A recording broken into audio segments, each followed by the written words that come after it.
This podcast is part of the Sports Social Podcast Network.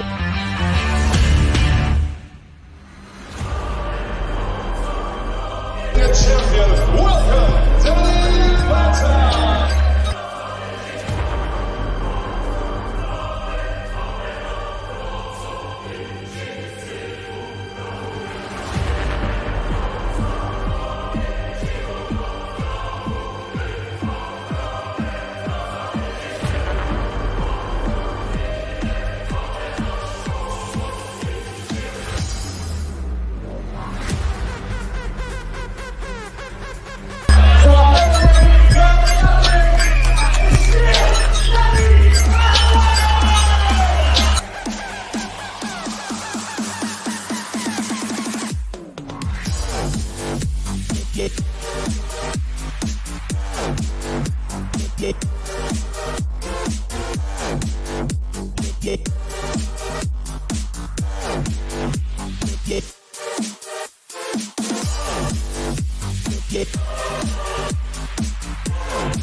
Hey guys, I'm Si. Welcome. It's Sunday. It's fight night here on A.C.E Podcast Nation, and we are at the home of the Danny Batten Fight Show, episode number 102.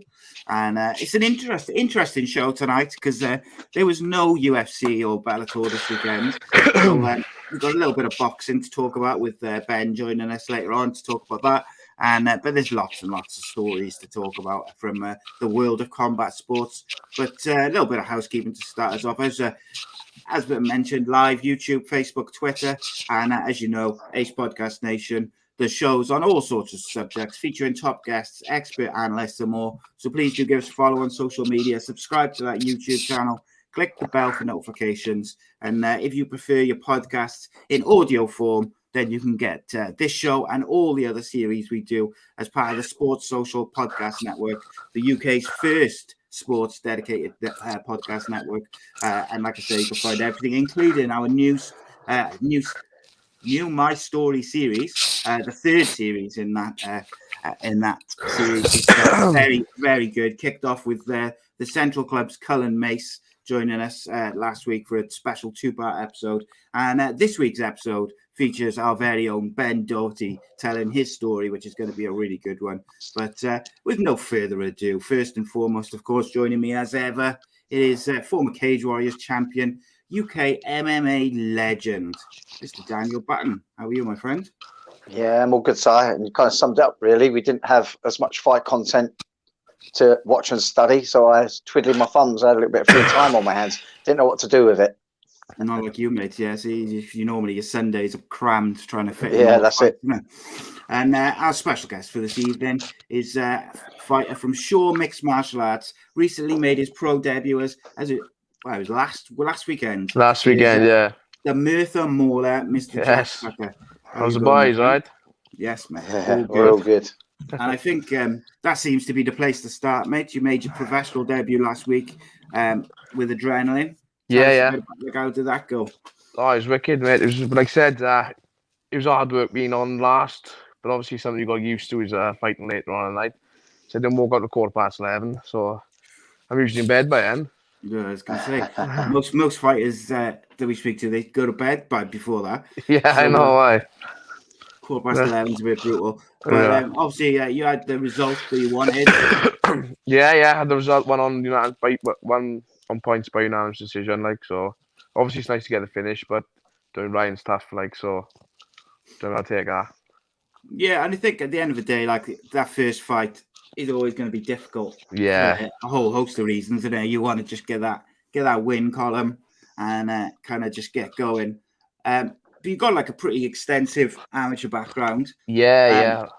And I was just saying to you then, we were lucky last week when as we were waiting for Graham Boylan to join us, we had Josh Reichart, American amateur, join us. So he kind of talked about the American scene, the impacts of COVID and all that sort of stuff. for the UK scene, Jack, it's been non-existent, the amateur Yeah. scene, up until pretty recently, haven't it? Yeah, but up until like July, really, there's nothing going on. I mean, as soon as they started lifting restrictions, then things started to come into play a bit. Then, like, so what was that like for you? Like, because obviously you've just made your pro debut. yeah. So during like COVID and all that, were you classed as an amateur? Or was you classed well, as I was due to go pro in October 2019, but I got injured. So I mean, that's over 2 years ago. But and then obviously I had to pull out that. But and then as we go to next year, Shaky tried to get me a fight on Brave, but like as that was like April time last year, and then obviously COVID hit then, and then it was just like I felt like it was in no man's land basically, because obviously I wasn't a professional, but I was like stuck in the middle sort of thing. Yeah, you're like just sort of waiting. Did it feel like you were just literally just kind of waiting, and then you'd have to put it off, and then you have to put it off? Yeah, but then he managed to get me a fight on Cage Warriors in June, but I failed a medical because I had a hole in my eye. Okay. So obviously, just as the gyms opened back up in Wales, I started my fight campaign, which I think I was like beginning of May. So but I was part of the bubble thing for the boys fighting on Cage Warriors at the beginning of the year as well. So I still got a few sessions in, but it was hard to make it work as well because it was 5 o'clock start every day. So some days was a bit of a pain in the ass, but yeah, I got there most days. Like, what? So you say you got a hole? You got a hole in your eye? Yeah, well, it's not even actually that bad. I just saw a job's worth, I think, because I had a second opinion, and he said it's a hole in my left retina. Okay. So I was 8 days out from supposed to make my professional debut, but I failed the I scored low on the eye test, the standard safe MMA eye test, but my actual optician said your eyes are fine. But as we sent them off, the guy in charge of safe MMA emailed me back saying, "Oh, you need to see an ophthalmologist." So I was like, "Oh, whatever." I just thought it's because I got bad eyesight, like I wear lenses. So I didn't really think it would be anything too bad. I thought it would just be an extra precaution.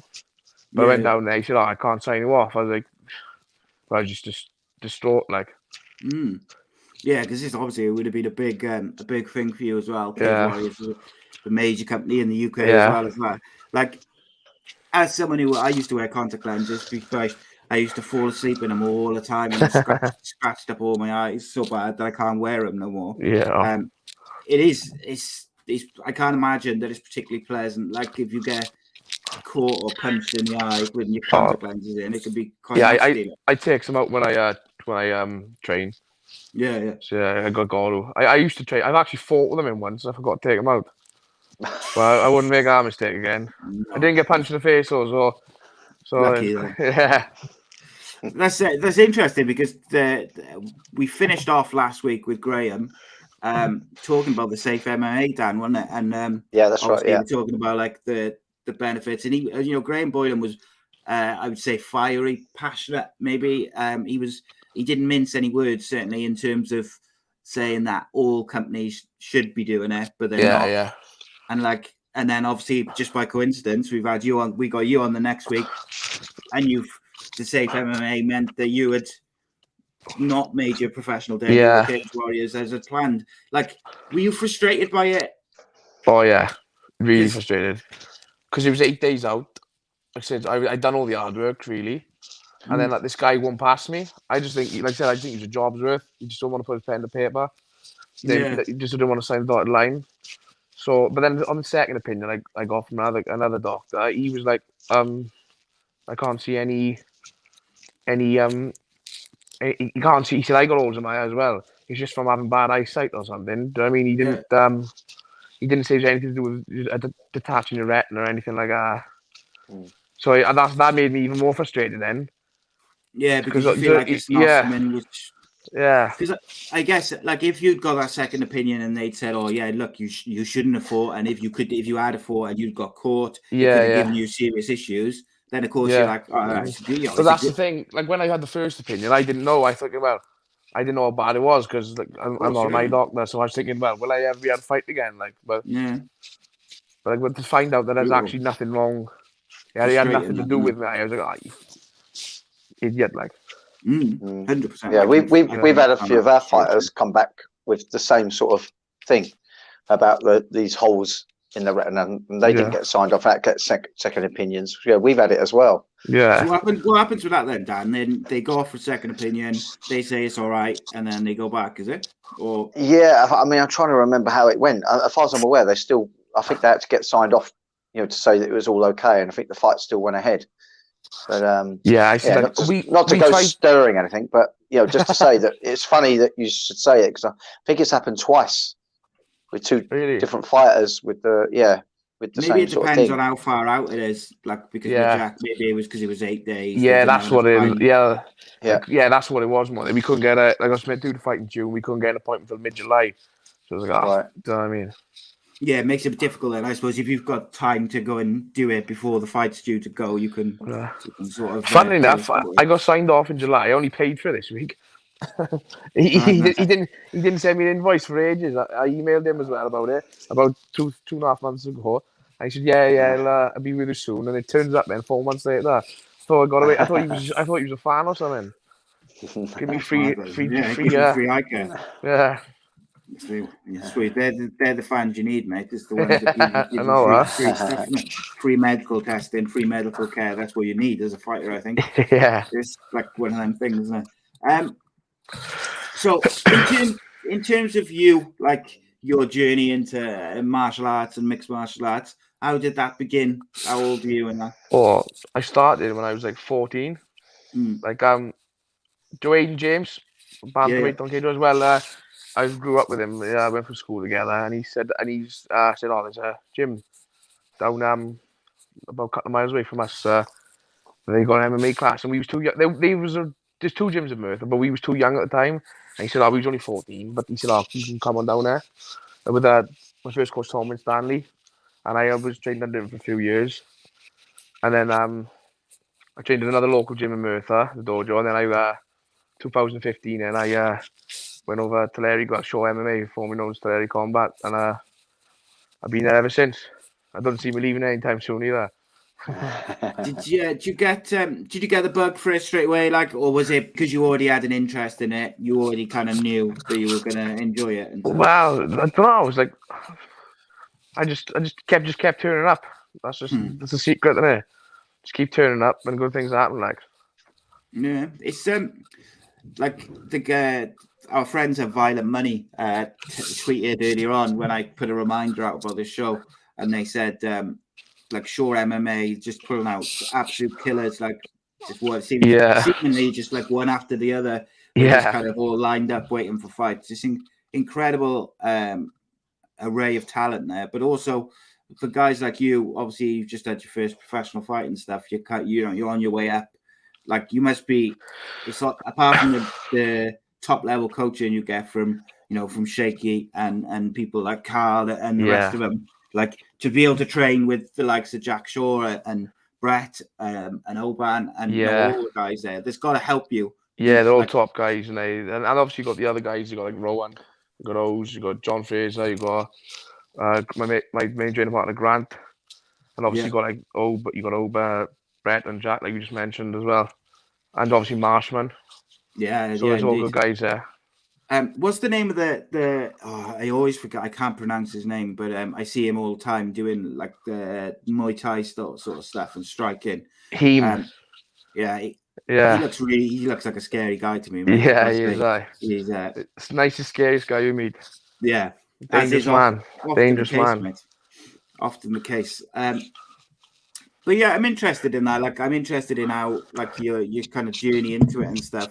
But it sounds like it was, compared to some people, it can be quite gradual, or they can get a bug. Yeah, it sounds like yours was a pretty simple one, really. Yeah, I don't mean simple in terms of like the work you put in, but just the route you took. What about other sports? Any good at anything in like other than fighting? I played rugby, but I wasn't very good at that. So what in school? What was your interest as a teenager? And then was it boxing, MMA? Was that what you were into? So when I was young, I used to love football. Then I 12, 13, and I start like going to like rugby and obviously then I found MMA then, and that's when it just stuck. Like I was like floating around sports. Yeah, and then trying to find something. Yeah. Like, I get obsessed with one, get bored of it, and I just carried on with MMA. It's interesting. I like it. So do you used to watch a lot of MMA before you started training in it? Yeah. I used to watch like Forrest Griffin and that on YouTube a lot, and Chuck Liddell, Rashad Evans, obviously early Anderson Silva, stuff like that. I remember the Forrest Griffin Stephen Bonner fight one as well. That was one of the first ones I watched. So what's going on? Yeah, they had some wars. Yeah, some big ones. What were they? So with those guys you just mentioned, like, were they the sort of first guys you'd say you were like you started to follow properly? Obviously, Dan Endo as well. That's another one. I think 2008, 2009 is when I started to really get into it. Like, well, the thing is, like, I think at that sort of pre Conor McGregor, from a UK point of view, like people like Danny had retired, and then you had like Dan Hardy and Michael Bisping. Yeah. But in terms of what was accessible to watch, there wasn't a lot of British guys around to kind of like to get into. I know there was obviously British fighters everywhere, but in terms of the kind of mainstream and what you can watch easily, Dan Hardy and Michael Bisping was really it, Dan, wasn't it? Like, for a little period. Yeah, it was really limited. But once we broke the seal, so to speak, they've all gone flowing through. Yeah. I mean, things are looking really good. Ian Freeman in the early days. Oh, yeah. Grand a pound king he was. Yeah. There was a few others knocking about. I know, and maybe I'd be a little bit disrespectful to some of the other guys who were around, but like, it did feel like pre Conor McGregor, like we were starved of British and Irish fighters at the very top level to kind of get behind. Whereas in boxing, there was always like British guys to get behind and stuff. But like you say, Dan, we're kind of breaking through now, and there's numerous. Yeah, it'll always be in dribs and drabs. And don't forget, we had our very own Lee Remedios. He was one of the first ones to step in. He wasn't successful, unfortunately. Well.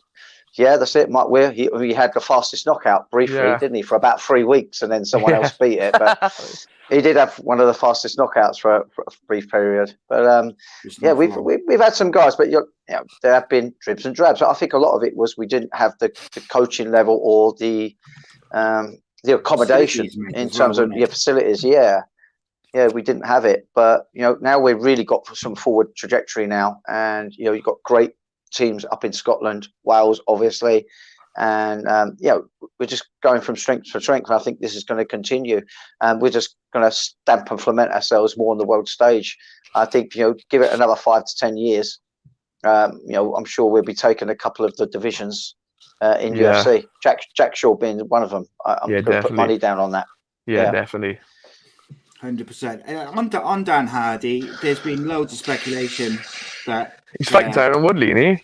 That's what I see. Yeah. There seems to be more and more sort of hints and things. Yeah. But apparently, it's going to be a boxing thing, which I don't know. Nah. Like, if I'm going to see Dan Hardy fight again, I would like to see him.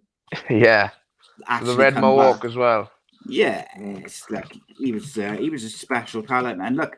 I think people forget, like, he was on the cusp of really doing something special in the UFC. I think when he had his health issues, he was just starting, I think, to really find his feet. Dan, would you say that's a fair sort of? Dan Hardy he was known for.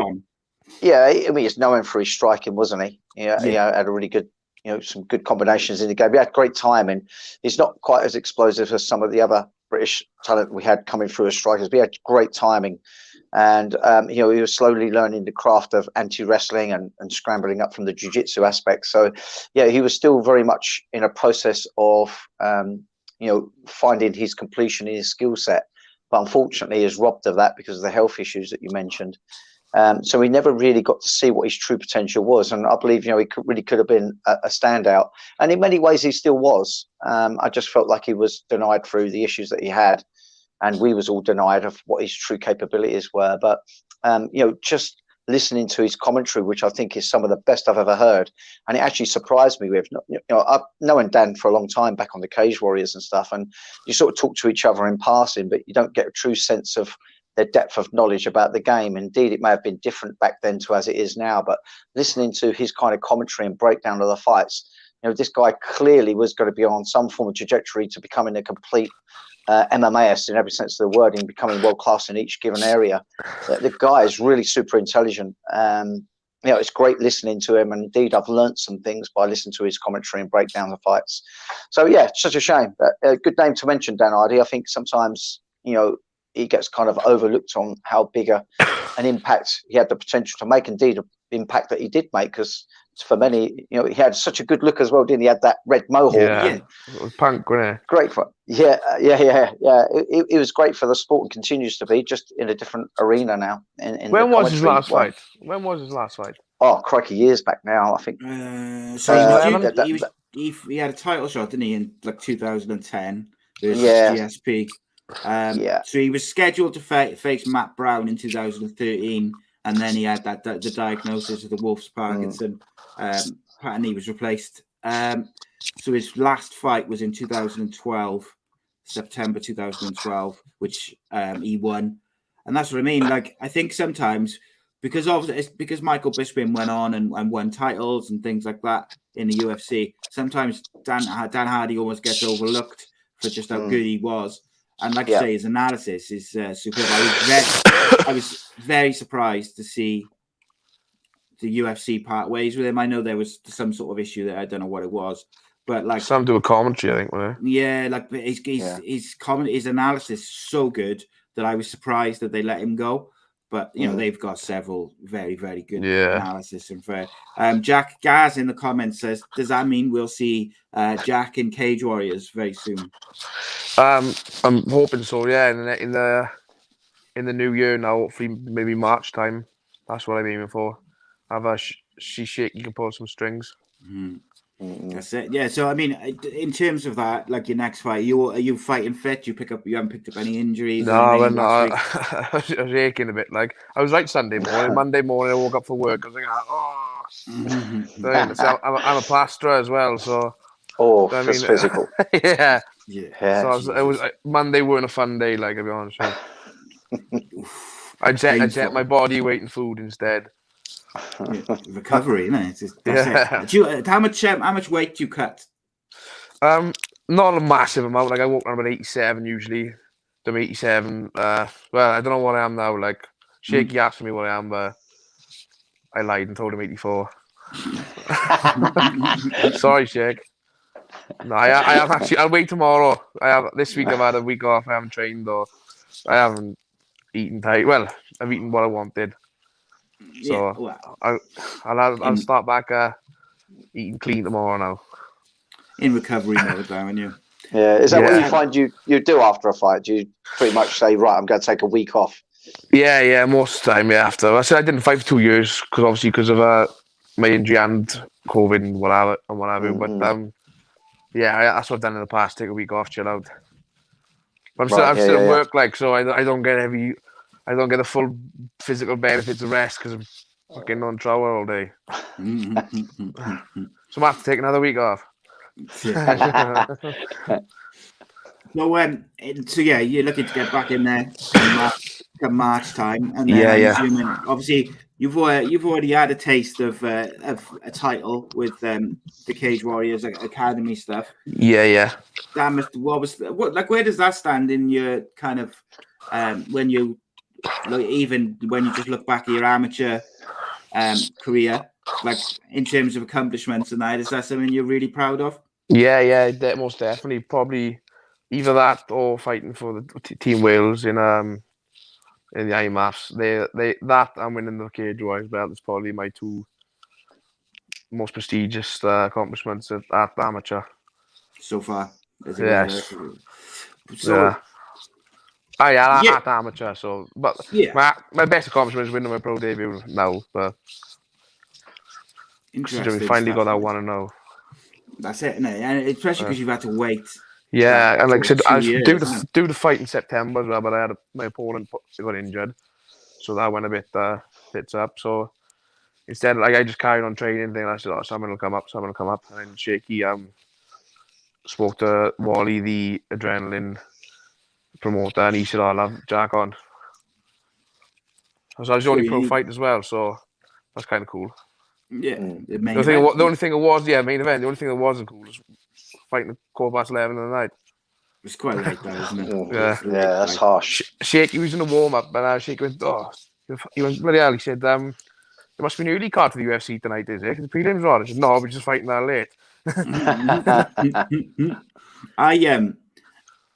Mate, I'd have had to have a nap. I would have, about 7 o'clock or something, just having a little nap before my fight. I wish you wouldn't have been able to. Do you know what, though, guys? Honestly, you've all had it easy. We used to fight always on a Sunday back in the early days because, no place wanted to take a fight event off on prime time, such as a Friday night or a Saturday night. So we used to get that slot on a Sunday night, and I was a postman, so I used to have to get up at 3-4 o'clock in the morning. Oh my God, I used to really suffer. We used to get on at 11, 12 o'clock.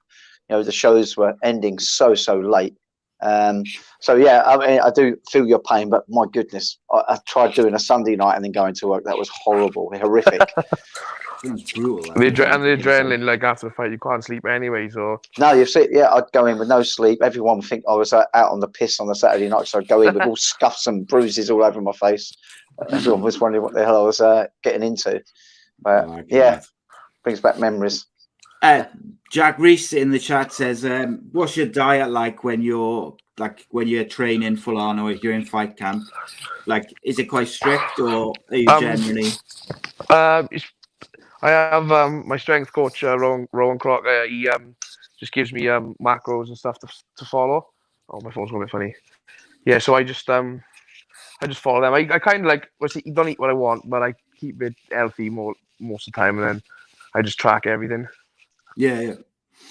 I think that's the easiest way to do it, because follow a set diet. It's like really regimental, so it's just nice to eat what you see, eat what you want. We don't really eat what you want. It's kind of a bit more variety, like. Yeah, the diet side of things I find quite interesting, like, because obviously you're trying to you're training, so you're using up a lot of energy, and but also you're trying to hit a certain weight. Yeah. And it depending on how much you cut, it could be quite strict.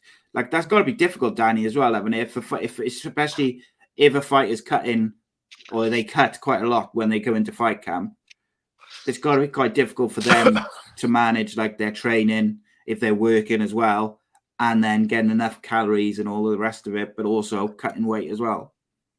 Yeah, it's a tricky procedure for them. I think sometimes mentally as well, because when they're sparring, they're not able to spar to the kind of level that they can when they're sort of out of camp and just training and sparring for fun, if you will, because the bodies go into deficit. They are cutting weight, obviously, and watching what they eat, and their energy levels do wane, and so their sparring sort of like level does drop off a little bit, and perhaps gives some of the other people in the gym a little chance to try to get some feather in their cap when they're sparring, what have you. And sometimes it could be harsh on them mentally, but some other people, they just know that it's the procedure of a fight camp. It's just the way it is.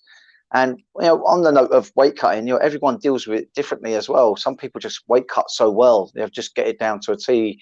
It might be down to discipline, just really well structured. It might be that they're not cutting much weight, but I've seen some fighters that they seem to go through hell, and then they get a bit all negative and withdrawn because they're losing rounds against people they wouldn't normally lose rounds with. And I think the whole process can make you feel a little bit negative. So we have had battles in the past with trying to keep fighters on that positive feed to keep them feeling confident. It's got to be mentally draining, mate. If you train fight camp and stuff, and you're starving and you can only eat a certain amount because you've got to cut a load of weight. Yeah, I think when you go pro to a certain level, when you're touting to be something of a decent pro, say 5, 6, 7 fights into your pro fight career, it really has to start becoming a lifestyle. You can't do it for fun anymore.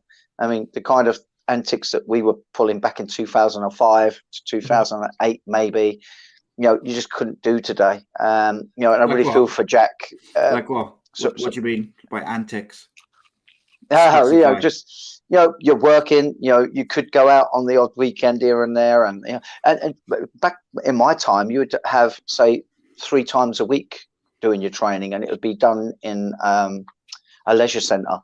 It's not like we got today. I mean, the Shaw MMA Academy is an amazing facility, and as we've got at BST now, I mean, we had no such thing. I did the early part of my career in a training hall with no padded walls, no nothing. I mean, it was very, very crude by today's environments to train in. But it was what it was back then. We was all sort of like on the similar page, unless you fought internationally. Obviously, America had much better facilities as did Japan at the time. But yeah, I mean, it's all pretty good, these days. But we just couldn't pull it off. I mean, I've said it before, and I forgive those listeners. Please forgive me, listeners who've heard me say this time and time again. But it's so true. World champions back in 2005, taking the level that they was at, would struggle to defeat champion level MMA amateurs of today. That's the kind of difference you're looking at in those 15 years, and things have really, really moved on, partly because of the facilities and the coaching as well. The coaching has moved on because you've got so much more experience now that's being passed on. Me and Richard Shaw were fighting long before these kids were, getting out of their school uniforms. I mean, it's funny hearing you talk, Jack. When you're talking about some of the MMA that you saw. I think back to when I first saw MMA. Watching UFC 1, as Richard Shaw would talk about from when we had him onto the podcast. But you're talking about things from 2010 sort of era. It's the way it is. Yeah.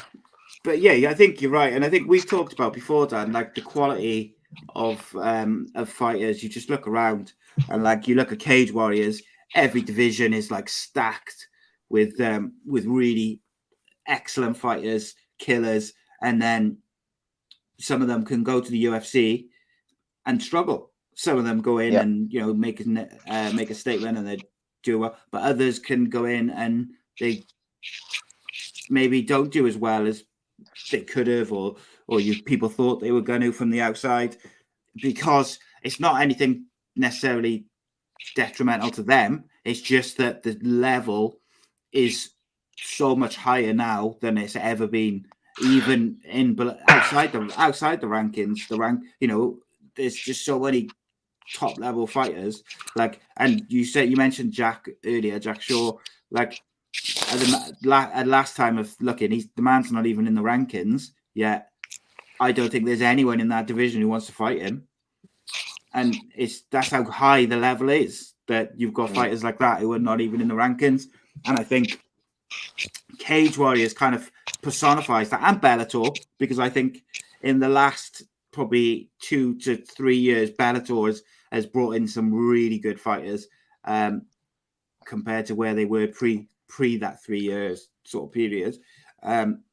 So like, it's difficult. It's got to be difficult, Jack, for fighters like yourself coming in as well, because there's no easy fights, is there? No, not these days. No, because I said the level's so high everywhere. Like, unless you're fighting like a 4-20 journeyman, then there is no easy fights. But I'd rather have a tough fight than fight a 4-20 journeyman. Yeah, because the pressure going to that fight is unbearable. Would you rather test yourself as well? Yeah, definitely. And the thing is, I would imagine anyway, like if you're fighting, every fight you have is like against a guy who is dangerous in some sort of way, could finish you. You're always going to get better with each fight, regardless of the result. Definitely. Forgive me, mate, because I can't get the page up. But what was your amateur record then when you turned pro? 10-3. But I'm 9-3 in topology. They missed one out. No, that's good. So the 10-3. When did the first defeat come? Was that like early on, or were you undefeated for a bit? 4-0. I think it's 4-0. Josh Hudson beat me 2017. So it was a couple of years back. Like, but I don't mean as a defeat time. It was a tough fight. It was a good fight, but to me, he's better man on the night. Do you find it difficult to deal with that first loss, mate, or was it just something you took in your stride? Couple of days, leaves about a week or so. You grovel for a bit, and then I was back in the gym on the Monday. I didn't have a week off after that fight. I just cracked on. Were you angry, mate? Like pissed off sort of thing? Well, yeah, just pissed off because I knew I could have done better. And he nearly ripped my shoulder off as well. So I probably should have had a week off after that fight. Yeah. Did you find you learned more from those 3 fights you lost in amateur? Do you think you learned more from those 3 than the other 10 that you won? Tough question. I suppose they say you learn more from a loss than you do from a win, but I don't know. I'm just interested. I'm genuinely interested. Everyone's different. Like, there's always things to take from a loss. So I suppose you could say, yeah. Yeah, I think so as well. I think a lot of top gyms, and I like to consider we have one of those top gyms, I think they generally look at even winning performance very, very critically. So, this is something that we run, say, using Jordan as an example, because he's obviously, big on with Cage Warriors. When we look back at and review his performance, even being a win, we critique the areas that either could have been better that he was doing positively, or better in terms of like things that he was doing as a complete error or mistake. And sometimes they're not even technical errors. Sometimes they're strategical errors. So I just think that's the way top gyms and top coaches do it. I don't think they just learn from the losses. I think they learn with the wins also. Obviously, losses can show up a bigger hole in your game, I guess, if something's really going amiss. But yeah, I think there's something to be taken practically from every performance. Good stuff. Reese followed up that question. He asked you about the diet, Jack, and he said, so is your macros mainly protein based and with as little carbs as possible? No, more carbs. 200 protein roughly, and then carbs pretty high. Obviously, you want to keep the carbs high because so you don't cover the hold water, and you want to cut your carbs keep your carbs high for as long as possible, and then you cut them and obviously dead then fight 2 days prior before weigh in. So I can't really remember the exact ones he gave me, but they're pretty high. Then fats like 80, 90, protein 200, carbs like 250, 300, something like that. Depends how far out you are as well. Obviously, getting close to the fight then. Or if I've gone and had a bit of a mad cheat meal or something, then I want to get a bit of the water tension off, knock them down a bit. Got you. Is it the same people involved each time for each of the fighters in your or do fighters go with different people? Fighters go with different people. Rowan's got a few of us at the gym now.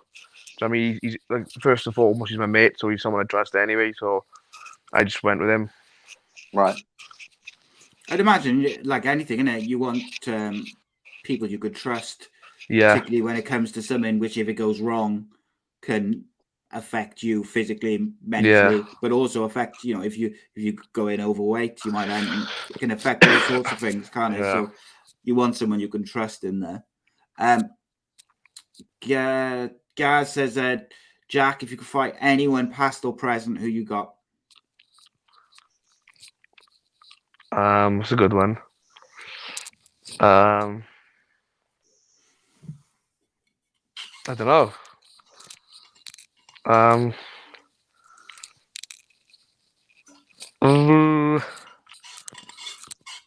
Everyone says McGregor because he's the money fight, so everyone ends up going for him. I'm gonna go with. Fuck it, I'm gonna go with Kamzat. There we go. Take it now. Take it now. Yeah, take it now. Call me up, Dana. Someone's gonna fight him soon, I think. I was gutted that Leon Edwards fight was on. Yeah, me. So gutted. Just cursed about that, wasn't it? Leon Edwards seems to have a few of their minds. Which I know. He's the unluckiest fighter in the UFC. He had the eye poke as well. Yeah. I just don't know what they're gonna like. I just don't know what he should be. How the man hasn't had a title shot yet is unreal. Know. It's crazy, but I'm sure we'll see Chimaev very soon. I saw Colby Covington said he wants to fight him. Yeah. But and then I saw Chimaev say he wants to fight Paddy, which I thought was quite an interesting one. What do you think of that, Dan?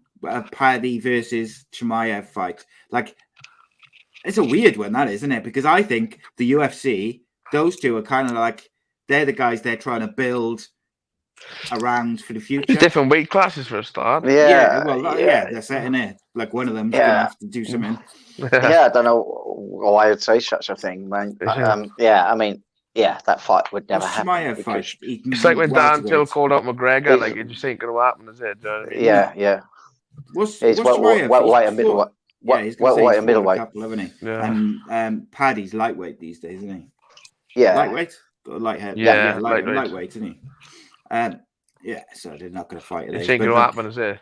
And look, I think even if there was some way for him to do some sort of catch weight or whatever, I don't think the UFC wants them to fight each other at this moment. At this moment in time, they're building them both up to be their new stars. Like I can't see it, but I'd be interested. There's a few welterweight fights I would like to see Chimaev get up there. Like he's got to fight someone top level next, even though he has fought some good guys of recent times.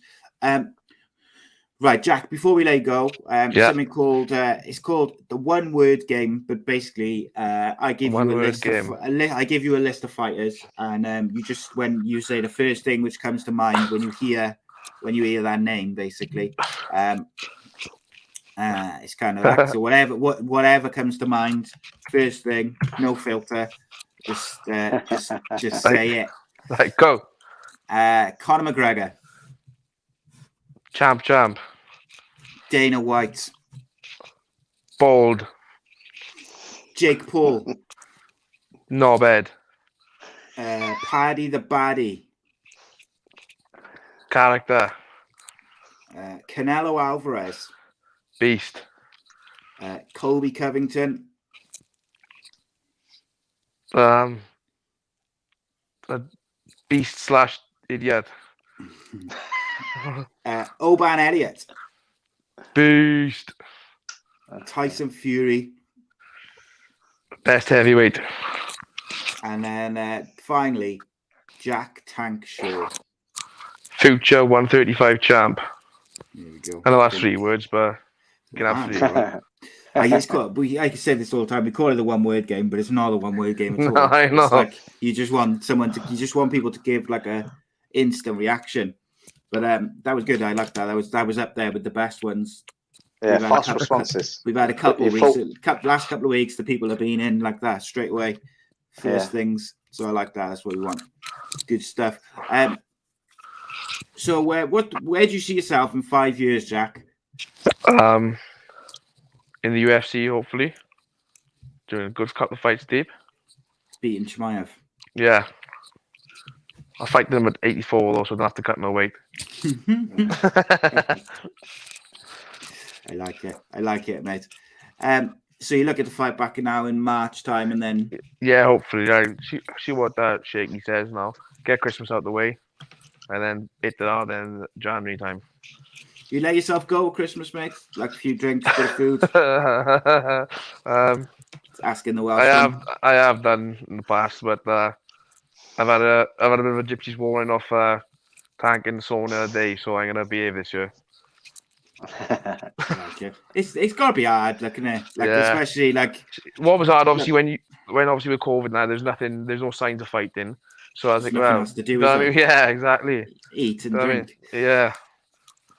Yeah, and look, it's got to be hard. Like, I don't know, look, I'm Welsh as well. Like, and Christmas is, you have a few beers, you have lots to eat, and it's got to be hard, isn't it, if you're like the one person who's not, but could. Yeah. You won't catch me fighting in January anytime soon, I can say that, mate. Yeah. Fight camp over Christmas. I know, yeah. But, I can't imagine. That'd be hard, that would. Dan, do you ever do a fight camp over Christmas? I mean, we got fighters still fighting through December and that. So initially, I find it's more the foreign fighters. We have a big foreign contingent where we have a lot of Moldovans, a lot of Polish, Lithuanians. We have people from all sorts of backgrounds, and they're just train hungry. So we have the gym open pretty much 365 days a year. Not necessarily. So on a Christmas day, we just arrange something for someone to have a key to access the gym to then lock it up. But they train all the time. But I just noticed it's a work ethic of some of the foreigners. They just don't want to take a day off. And so, yeah, we allow them access to the gym to satisfy their needs. That's it, mate. That's it. Because there's always a big UFC or MMA card in there on like New Year's Eve, and I always think like those people, the people who fight on those cards, they got to be full in, like they got to be knee deep in fight camp, haven't they, over Christmas and Thanksgiving? No dinner for them, like. Yeah, no. Sit in a corner, chicken salad or turkey salad. Drink your water. Drink your water and eat your turkey salad and watch Christmas films sober. Not about that life. No. Jack Tucker, I appreciate you joining us. Thank you, boys. And, we'll definitely have you on again. Nice one. Thank you. Close to you when you get your fight sorted now in March. We'll get you chat back. 5-0, come back on. That's it. Nice one, boys. Thank you. Cheers, Jack. Good to Jack. Bye. Jack Tucker, good stuff. And another top guest for the show. I've been on fire lately, mate, I tell you. On fire getting these guests. Yeah. And we'll have Ben Doherty's going to join us in not too long, about 10 minutes or so. But just in the meantime, mate, there's a couple of little things I'd like to get your take on from the world of combat sports, mixed martial arts, and alike. First, did you watch any of that the Triller Triad show last night? Yes, I did. I watched the three that was some weird stuff. Took interest. It was weird, but you know what? I actually quite enjoyed it. But don't you think it was designed to benefit the classic boxers? So I looked at it and I watched the little video they put up. Triller put up a video on YouTube, 5 minutes or something, explaining the rules. Right. So it was basically boxing, but you were allowed to clinch. Yeah. And that was about it, really. You weren't allowed to elbow. You weren't allowed to kick. You weren't allowed to take anyone down. You weren't allowed to stomp on feet. And I just felt like it was very much geared towards the classic boxers. But I get what they wanted to make it different from boxing, but not MMA. So I get what they were trying to do. But go on, I don't know. Tell me what you thought. I actually thought it was pretty good, to be honest. I think the MMA did really, really well by obviously having to clinch up a lot more on dirty box. There was a lot more holding allowed as long as there's proactivity going on. So, if you take Matt Mitrione's fight as a good example, I actually thought he won that fight. I don't know whether you watched him. He's going against that Flores. And Flores has a really nice boxing style, not the most powerful puncher in the world, but really quite fast and good technique to his punches. But Matt Mitrione, as we know, is not like high caliber striking level in terms of his boxing by any stretch, but he has got a lot of power and he can crash through. And that's the advantage of what a lot of the MMA guys would have over just the straight boxers, is that the MMAs, because of the way the rules were set, can sort of like crash through with their punches and clinch up and smother any potential returns, and also punch in the clinch and punch on the way out. So I thought that actually made it quite interesting, quite even, quite level. And also it was done in a triangle. I don't know whether you took much, notice of, how different that would have made things. But, a cage may as well be a circle. You can't really corner, so you got to press them up against the fence to fixate them there. In a ring, you try to get them in a corner. But the thing is, with a triangle, you kind of got nowhere to run. You just got nowhere to run. So I think this actually made it in favor of an MMA as long as they strategize right, because the boxer's never going to have space to work. You can constantly crash into them. They kind of can't work any ring craft, so to speak. They lose a lot of pivoting on their lead foot. A lot of boxers pivot off their lead foot to cut angles and counter angles and so on and so forth. But to do that with someone that can run in and actually clinch you doesn't save them from that. And by having a stagnant lead foot as you try to pivot on that lead foot, you're just going to get clinched up each time. Otherwise, I think it would have definitely been unfair. I think if you just do boxing and MMA gloves, the boxers are going to win pretty much most of the time. I think for the fact that there was the dirty boxing and it was done in a triangle and allowed them to clinch up and really work in that clinch and dirty box, which you don't do in boxing. And also, did you see the spinning back fist that Mitrione threw? There are some longer range stuff that MMAists are more familiar with, that boxers are not familiar with, as well as that extra close range where you clinched up and you can dirty box and actually work from the inside predominantly a lot more than you can in a normal boxing format. So I actually thought it worked out really, really well. And I think it was helped being leveled up by having a triangle, which I thought was really unusual. I thought, hey, this ain't going to work. That was the first thought that come to my mind. I thought, how's this going to work? And can't see it working. But I felt that it actually worked really, really well. I think if it was a square, the boxers would have had a lot more space to constantly disengage and keep at that more devastating boxing range that they'd be familiar with. The fact that it was a triangle, the MMAs had a lot more chance to try and get some successes off. And I think you indeed saw quite a bit of that. But didn't the boxers predominantly... I don't know what the final score was in the end. But I think the MMAs, weren't they ahead at one point? There was I'm not ahead, 100% sure. I sort of dipped in and out of it. But, Derek Campos, who fought Brian Vera, who beat him, he hit him on the floor, apparently. I didn't see that one. That was not allowed. But Gaz just made a comment, which I completely agree with. He said Mike Perry has now found his place, and I believe that is perfect for him. I think it is. With MMA, he was always kind of going to get found out by a top level kind of grappler or wrestler, but whereas this is kind of like right up his alley. The dirty boxing that you mentioned is perfect for Mike Perry. I saw most of his fight, and I thought he was pretty.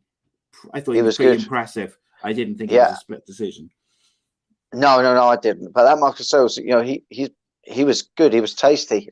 He very, very patient, and at times looked like he could have put Perry away. But Perry is just such a grinder. You knock him down. That doesn't mean he's going to become punch shy. He kept at the same game plan throughout. He's really smothering, working hard, and it was work rate really pulled off.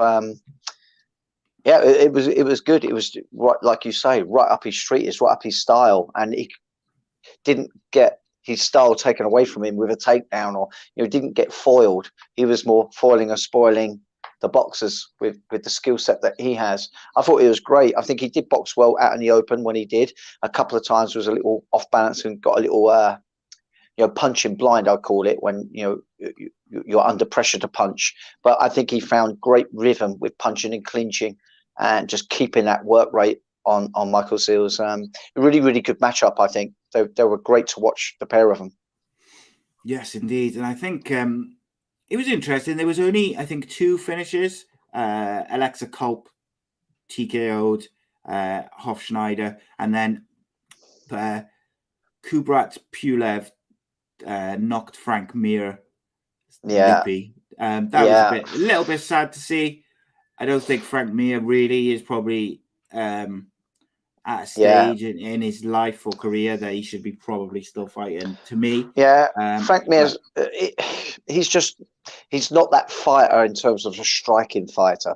I mean, yes, he had a great career as an MMAist, end up with incredible amount of submissions, but this is largely out of his comfort zone. He did have some successes with his strikes because he's such a big guy. 6'3" and carrying a lot of upper body weight. He's a very, very thick set guy. He was naturally going to have some successes in that kind of weight in his MMA career. But as a pedigree striker he is not. And that Pulev just looked leagues above him. It really did. And if he hadn't knocked him out when he did, it would have been probably another minute later in the round, or maybe early in the second round. I could never see, after watching it, Frank Mir getting past 2 rounds against that caliber guy. He just doesn't have the skills or the fitness. Had he been a lot more fit, perhaps could have dragged it into the latter rounds, but he didn't have the fitness. It was just sad to see. Yeah, and like Pulev has fought at super heavyweight, light heavyweight. He's a very, very experienced boxer. He's a champion, a European champion. He's as recently as 2016, also challenged for the unified heavyweight title as recently as 2020. So, I mean, this was always going to be a very, very difficult fight for Frank Mir. It's just, I don't know. It is what it is. I would be I think I'd be more interested in this Triller Triad stuff if they can get some slightly younger guys like Mike Perry. Like if they can get more guys like that in, I think I'll be more interested in it. Like I'm not really interested as much as I used to love watching Frank Mir, and like his rivalry with Brock Lesnar was like legendary to watch. But like in 2021, I'm not that interested in watching him fight. I got to be honest. Yeah, I just don't think that you're going to get the young guys like you're talking about until it's very well established, and then they'll create a proper ranking system where it matters and you can build up something of a career and gain financially out of it in a big way. And you're just not going to get that. I think they need to do what the bare knuckle boxing guys did, is when people get released by the UFC and Bellator and places like this, is you get in there and try and sign those guys. I think that's what's initially going to happen. I think, Matt Mitrione's, at the later stages of any MMA career anyways. Frank Mir, as we know, is kind of like, well, that and beyond. He's kind of like past it anyways. But I do think that you will see MMA fighters in their twilight years transition over. Maybe who didn't make enough financial gain out of their MMA career for whatever reason. It is a way of continuing to bring that money into the home. And it may be that they just can't leave the combat sports alone. Some of these people, they live it as a lifestyle, a bit like what we were talking about earlier with Jack, but in a way where it's a lifestyle where they just got to have that adrenaline buzz. They've got nothing else to turn it to, that sort of energy and that kind of buzz that you get from competing. And this is a great way of, just pushing forward for another few years in a combat sport. But like I say, I was really quite surprised how much I enjoyed watching it.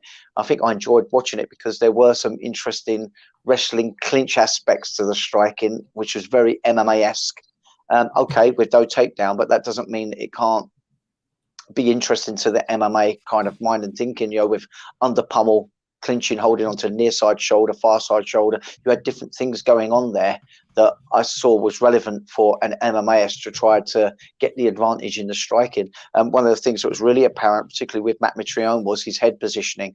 And you saw it largely with Mike Perry as well. In that clinch, he was really getting the head and grinding the head in because they're so used to this cage fighting style, and that served them really, really well. It was really tiring and taxing on the boxer because this is something that they're not allowed to do. I mean, that's the opposite of what you're allowed to do in boxing. You're not allowed to grind your head in. I know you do get it a little bit, but you'd get warnings of finally point reductions if you continued such behaviour. But that's why I thought the rules were pretty fair. I would have loved to have seen Conor McGregor fight Mayweather in this type of format, in that type of triangled that would have really evened it up, wouldn't it? Yeah, it would have, and I would suggest it would put it into Conor McGregor's favour, because not only has Conor McGregor had the reach advantage, the size advantage, the fact that he could clinch up and weigh in on Mayweather would probably take the pep out of Mayweather. And Mayweather can't be elusive. Not in a triangle, you've got nowhere to run. You're going to constantly get closed down. This guy needs to work his magic with his feet. I think to do it in that triangle shape would really take away a lot of skill sets that you would need to beat someone like Conor. So yeah, who knows? That might come up again. Never know. Yeah, you liked it. I'm not sure about it. Ben, we were just talking about the Triller Triad show from last night. Did you catch any of that? Nah, somebody was talking about it, but as I say, I watched. I had the kids over, so I didn't watch any fights live last night. But at 7 a.m. this morning, I watched Lopez and Kambosos. But what was going on with Triller? I did hear somebody talk about it. But so basically, it was like a small triangle ring, and they're basically trying to create a new sport, I guess. It's a kind of boxing MMA hybrid. But realistically, the only differences are that the only difference from normal boxing is the gloves, and you can really clinch up. There's no elbows or kicks or anything like that. It's just basically dirty boxing, I guess. Danny would probably be the best way to describe it, wouldn't it? When it was largely MMA strikers fighting former boxers. Stand up. Si was saying about how he felt that it was really pushing towards being advantageous to the boxers. I didn't think it did, because the ring space was a triangle, so that takes a lot of the footwork skill out of a boxer's advantage.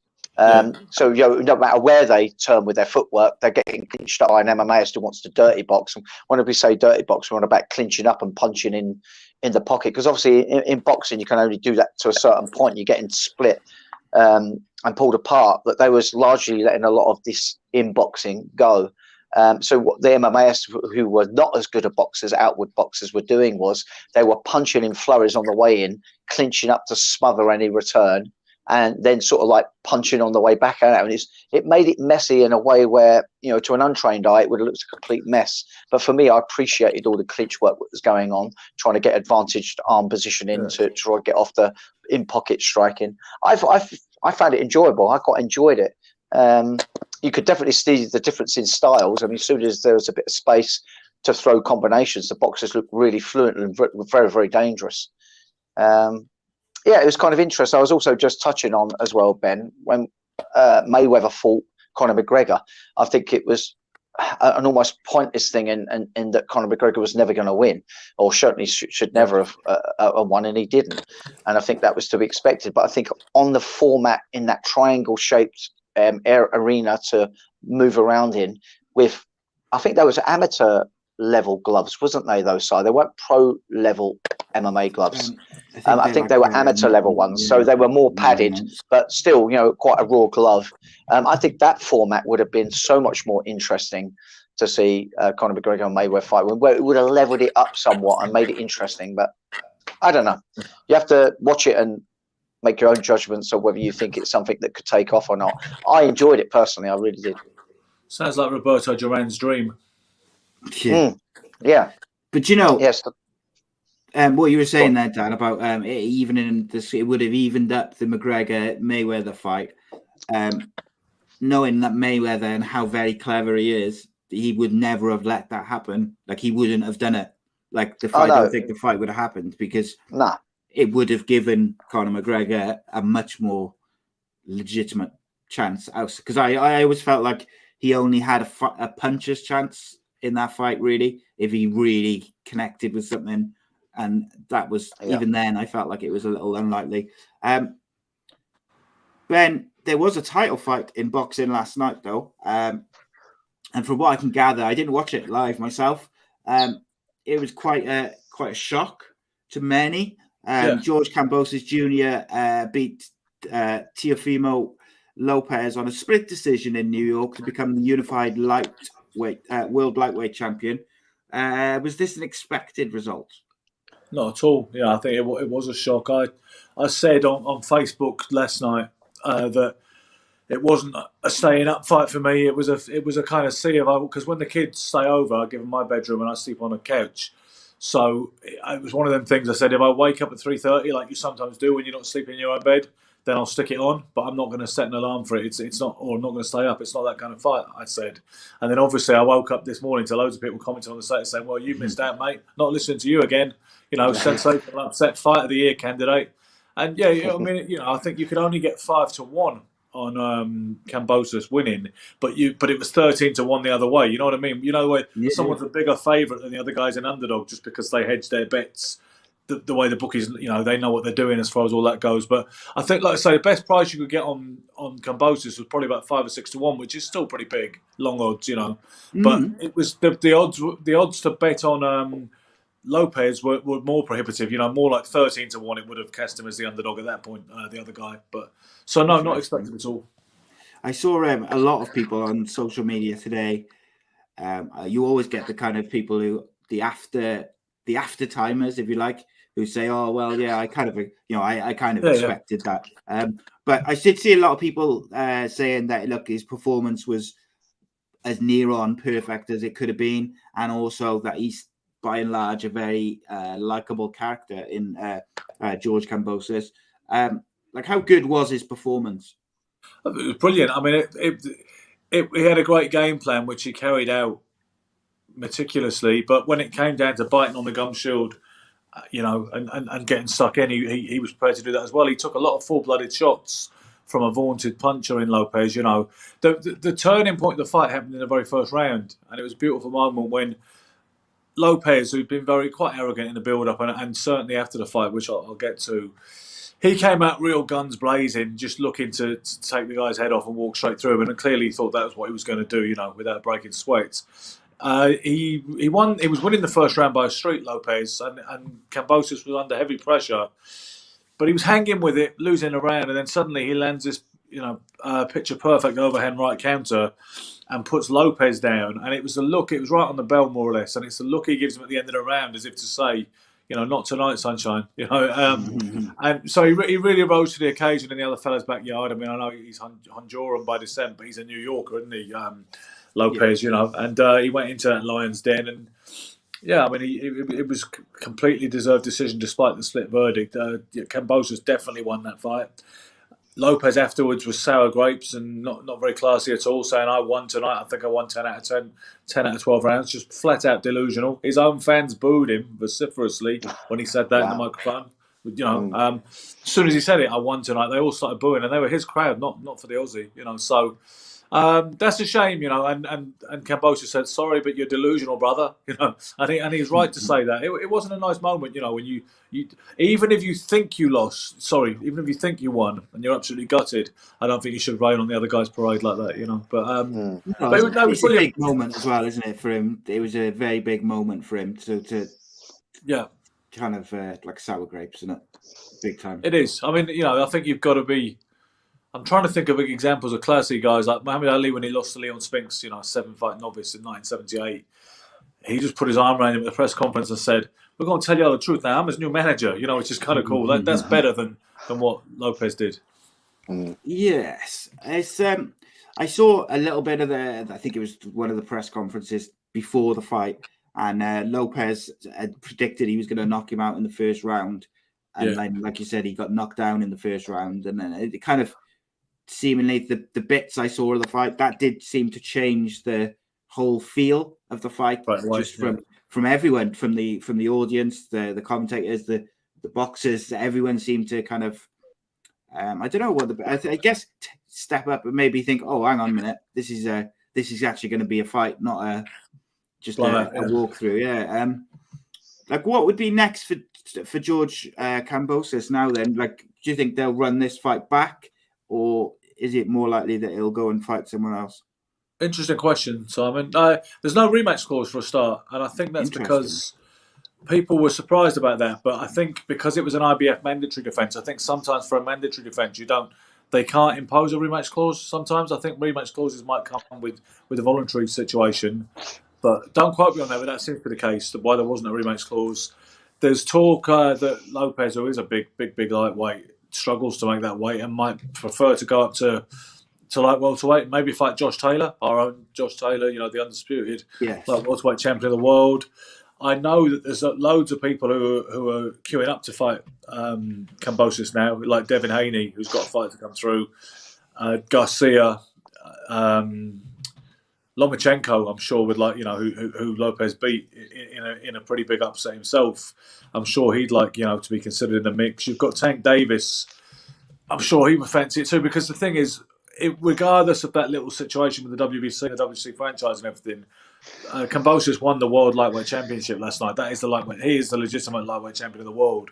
And I imagine, even though it was a sensational performance from him, he's probably perceived by the big guns to be beatable, maybe more beatable than than Lomachenko or Lopez. Because sometimes triangle theories don't work in boxing. Sometimes just because you can beat that guy doesn't mean you beat that guy who beat him, etc. So I think I think he's gonna, anybody, whether it's Mayweather Promotions, Matchroom, Top Rank, or any of the other big hitters, I think they're going to have to get their checkbooks out. And I think he's in a very good position, Kambosos, now, because he's got a lot of big fights out there. A lot of people want to fight him. And I think he's proven the point that he'll fight anybody. So I'm not sure it'll be. You might see a Lopez rematch, but I wouldn't be surprised to see him go another way. So if Lopez thinks that he won, because I saw the when they raised their arms, or when they were reading the results, Lopez didn't think he was losing at any point, and until they said the name of Kambosos, he seemed very confident, which that kind of made me think like, he's gonna do everything he can to get that rematch, because he thinks he's picked up the victory and he feels robbed. But I would like to see Kambosos versus Taylor. Yeah, well, Kambosos versus Taylor. I don't think we're looking at that one. I think we're looking at Lopez versus Taylor. That's what. Okay. That's what we're talking. If Kambosos is going to stay where he is, he's the lightweight champion of the world. He's not going to go up. And why should he? He doesn't look like a big lightweight to me anyway. Lopez has just lost, and he's the one who's got a massive upper body and looks like he has to cut an arm off to make 135 pounds anyway. So he'd be the one who'd fight. And him and Josh Taylor were kind of getting into it anyway. They've had this kind of Twitter beef thing that is several weeks old at the very least, So Taylor and Lopez is a fight that could be made there, But like you say, it sounded like he might want a rematch until he did say, when people talked about moving up, he said, yeah, maybe that'd be the case. I do struggle to make this weight, or words to that effect. So I don't know. Like I said, my prediction would be they won't have an immediate rematch. So if I had to, to call it one or the other. Interesting stuff. So it was a very quiet week on the fighting front. There was no real MMA. We had a Triller card. We had this boxing. But next week you're joining us again, Ben, because you got some homework to do, I would imagine, as you prepare for the big preview. Next week you're joining us to preview Tommy Fury versus Jake Paul, as promised, and I'm really looking forward to hearing your analysis of Jake Paul in the run up to that fight. Well, I did watch him, the other day. I didn't watch a lot of it, but I watched a round or two. I think it was his last fight where he beat a guy that was he an MMA fighter too? Yeah, UFC champion. That's it. Okay, so, and you know what Jake Paul looked like to me, but not, trying to look at it completely unbiased, just like I didn't know, no backstory, no annoying personality or huge kind of millennial YouTube following. Just looked at him as a boxer. He looks to me like a white collar lad, one of the more athletic, stronger white collar lads you get in the gym, who's not bad, knows his way, sort of knows his way around the ring within those understandable limits of context, and he's not completely clueless. He's got half an idea of kind of what he's doing or what he's trying to do, and he looks to me like one of the stronger, better, more competent guys you get in a white collar kind of camp that you train them up for 13 weeks and put them out there for their firewalk of a first bout. That's what he looked like to me. Shouldn't a boxer who's boxed all his life be able to cope with someone? You think so? But this is what I want to know, right, fellas? What I'm asking is, if he didn't have the same father as Tyson Fury, then who the fuck is Tommy Fury really? He doesn't, to the best of my knowledge, he doesn't have a solid amateur background. He doesn't have that. I'd like to know more about his amateur career, but he never won anything. When we say you never won anything, what they mean is they mean you didn't win a national title. I know it's a bit exacting, but people would say that to me, like, you look like you had a bit of talent, but you never won anything, and that's because I didn't win a national title, like an ABA title, whether it was at the juniors or the senior level. Tommy Fury never won anything in the vest. So I don't know how many amateur fights he had. He hasn't beaten anybody as a pro. Let's just suppose he wasn't John Fury's son, like Tyson Fury is as well. I believe they've got a different mother. Then suppose he was just a fella who used to, he's a good-looking bastard, isn't he? So suppose he was just someone who used to be in Love Island, and now he's fighting a YouTuber. Do you know what I'm saying? Where is this great pedigree? If he didn't share half the same binary parentage as Tyson Fury, who is he? So, I mean, he looks like he's got potential once again, and yes, he looks better than Jake Paul looks to me. But Matt, we shouldn't go overboard on who Tommy Fury is in boxing terms just yet. Well, do you know? I agree with that. When the way you sold that to me, and you looked at that kind of, it makes it much more of a matchup, doesn't it? The YouTuber versus the Love Island guy. Yeah. And it's not necessarily a boxer versus a non-boxer, if that makes sense. So I suppose, like I say, I would like to know more between now and next week when we talk about it again. I will ask some people who would know how many amateur fights did Tommy Fury have. Has anybody got any footage of his amateur fights? I'll have a look again at his pro fights. But I see him bowl over a few really woeful cannon fodder imports in his early pro fights, the first couple. Then I see him have quite a hard time with a ginger fella. I'm not saying that ginger boxers are any greater disadvantage, by the way, to ordinary boxers. But I just remember the fella had red hair, and he was tough and up for it. And he came to win. He wanted to win. And I thought, Fury had quite a tough time with him, which is fine. That's good, to have competitive early fights if you can get them. But that's all I remember. I remember a couple of total blowouts, and I remember him fighting another guy who's an ambitious journeyman type, and that was quite a tough fight for him. So I still don't think we know how good Tommy Fury is, really. But, I think he ought to be able to beat this fella. But then what I wonder as well is, will there be some sort of arrangement involved, like there often is with these sort of things? Absolutely. Yeah, I think that's been the case previously anyway. Yeah. I think this has been about money and attention. Yeah, they've been quite. I mean, in fairness, they have been quite open about that though as well, Danny. Yeah, that's what I mean. It's literally, it should come with for entertainment purposes only. Which just tells you something scripted about it to a point. Well, exactly, because that's the thing. If you're going to do that, you do have. I've seen it, obviously on the white collar scene, which is a bit like some of this celebrity boxing scene, or the kind of professional boxing at the very lowest rung, with when people are just getting started. It's quite similar. So this is Tommy Fury as a 15-year-old. I apologise to the audio viewers. Okay, just giving Ben a quick look. So at least he's been boxing since a teenager. Since that kind of age. Which one is he? White vest or blue, I believe. That's what I thought. Yeah, they're both quite tan. That's all those. Right. Okay. So there he is in a. It's an interesting one, isn't it? He doesn't look bad. Once again, he and the thing is, he may have had 30-odd amateur fights or something like that. I mean, I don't know, but I'm going to take that off because I don't want to get copyright strike or something by that person. But shout out to the channel who I just got that up Marco Boxing TV. Check them out. Please do subscribe to their channel, and hopefully that'll be enough that they won't copyright strike this video for me showing you a bit of that. But yeah, look. I just had a quick Google to see if I could find any Tommy Fury amateur fights, and that was literally all I could find on the whole internet. Granted, I looked, for 30 seconds, but if he was 15, then at least he was at it for a while, presumably. Because if some people take up boxing when they pretty much become a young adult because they decide they fancy that and they've got a bit of celebrity trajectory because they're attached to somebody, you do see that. So the fact he was doing it at 15, at least he must go back a little way, I mean, you'd have to fancy him to beat Jake Paul in any case. I presume you don't want to go. You want to save something for next week anyway. But yes, we'll have a proper little discussion about it. I was interested that I was able to just find that then really.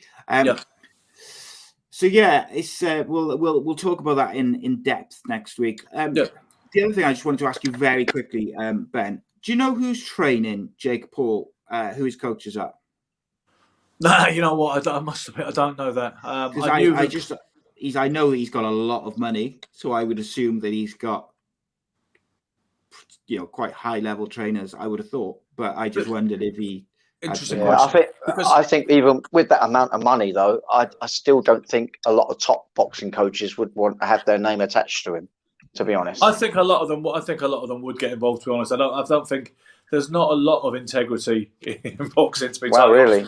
Although it's funny, KSI, I did meet him once or twice because he came down to the gym in West Ham where I was training some of the time with a boxer.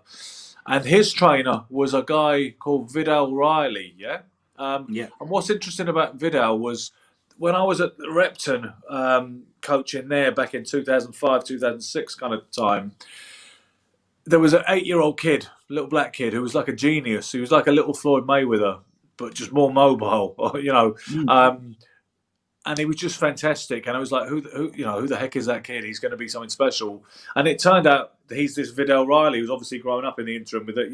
It always shocks you, doesn't it? Because you're still an adult. You might have lost a few more active follicles or, widened a little bit, but you're still more or less the same as you were 10 years ago after a certain point. Whereas this kid, he was this 8-year-old this big, and next minute he's a great big cruiserweight sized guy who's had 3 pro fights, and he's training KSI as well. So that was his trainer. I know that, that's one example of a guy that, had about, I'm not sure what Vidal Riley's doing with his own pro career at the minute, but I know he'd had 3 or 4 professional bouts, and he was involved with training this big, YouTube phenomenon guy. But Jake Paul, don't know. I had a quick look. BJ Flores seems to be one of the people who has been linked with Jake Paul as his head trainer, but I don't know if that's... he fought Tony Bellew.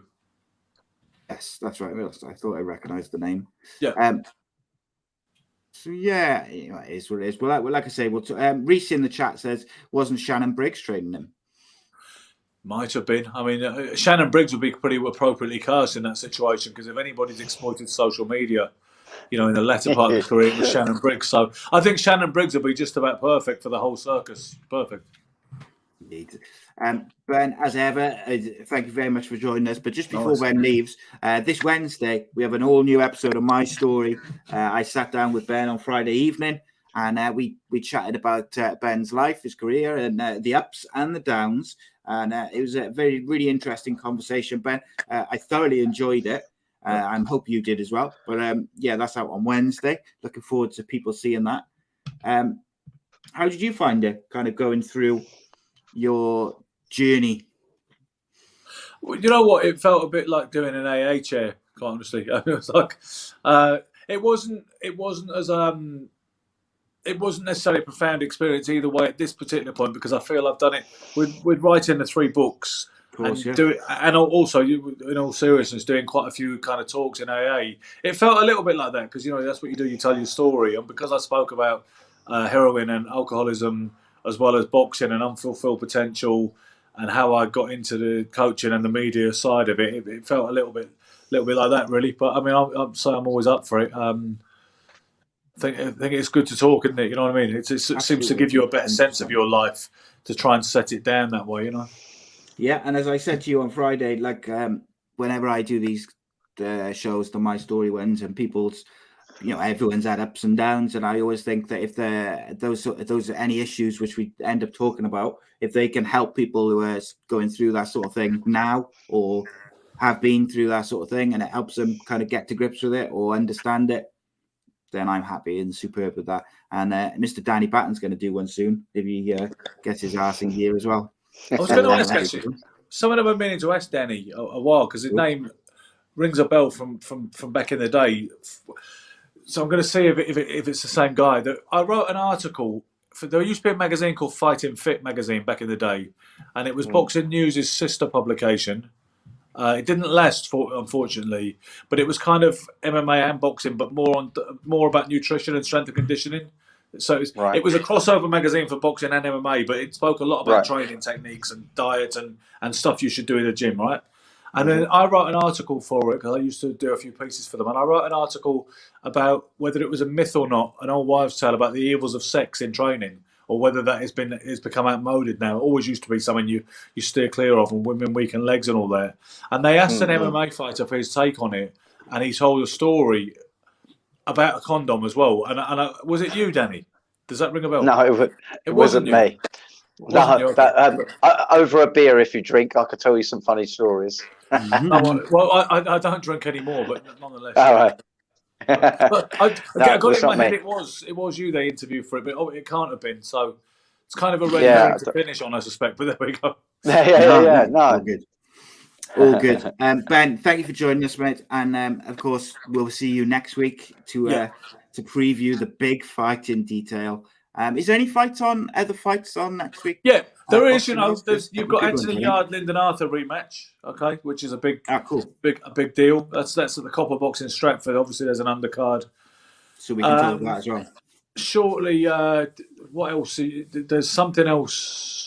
Oh, Eubank and Williams was supposed to be the week after, wasn't it? But that's been moved. Is that moved till after Christmas now? Is it? It's been January 29th. If you want a scoop, I can say it. I think I'll say it anyway, because someone told me straight away. Liam Williams is out, mate. There was somebody who's like a Welsh boxing source. I've got my sources, of course. So now he said, I'm hearing that Williams is out.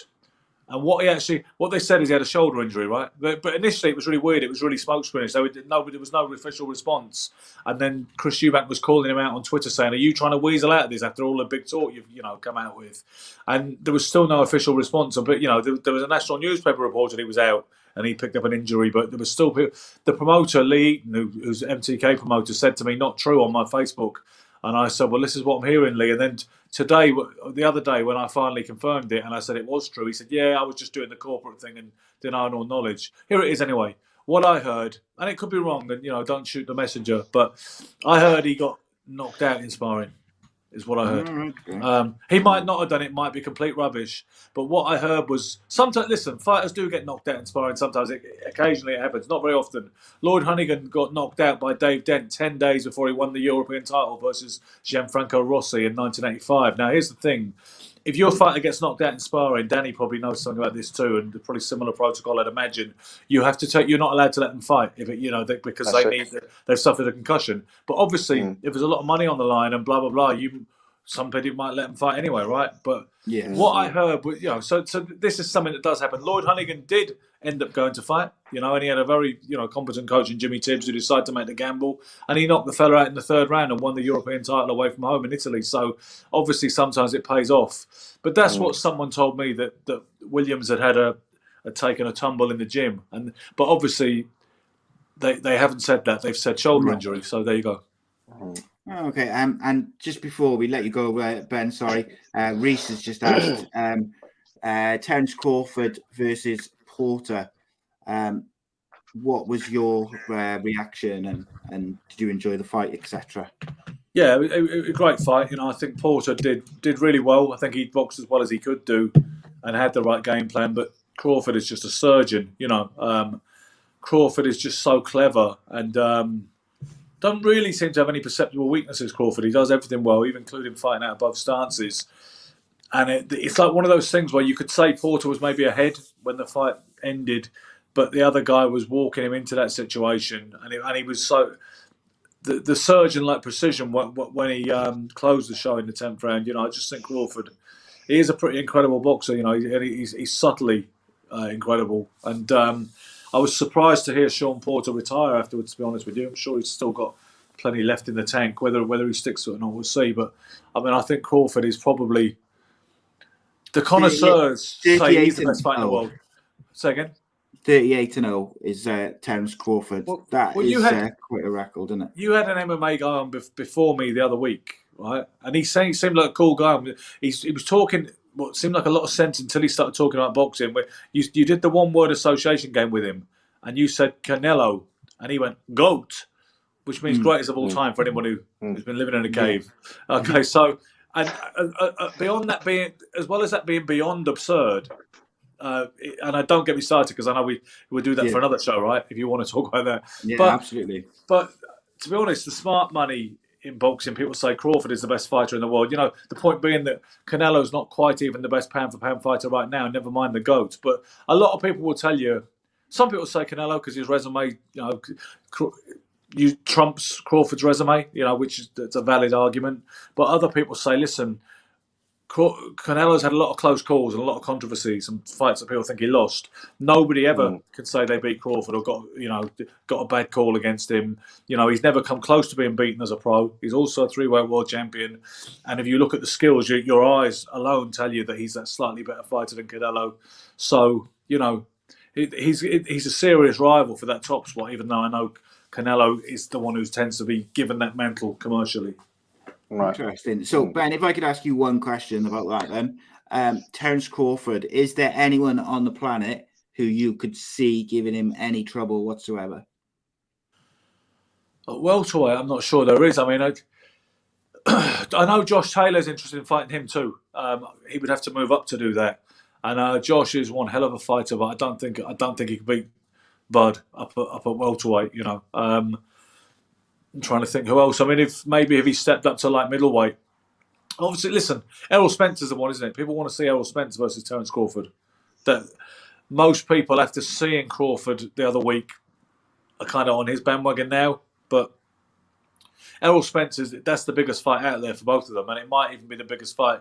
Take away the kind of the casual appeal of Fury versus Joshua, let's say, or Usyk versus Fury, depending how that whole thing pans out. I think that probably the most meaningful kind of Leonard Hearns type fight in boxing probably is Crawford versus Spence. And you couldn't write Errol Spence off, but I would go with Crawford.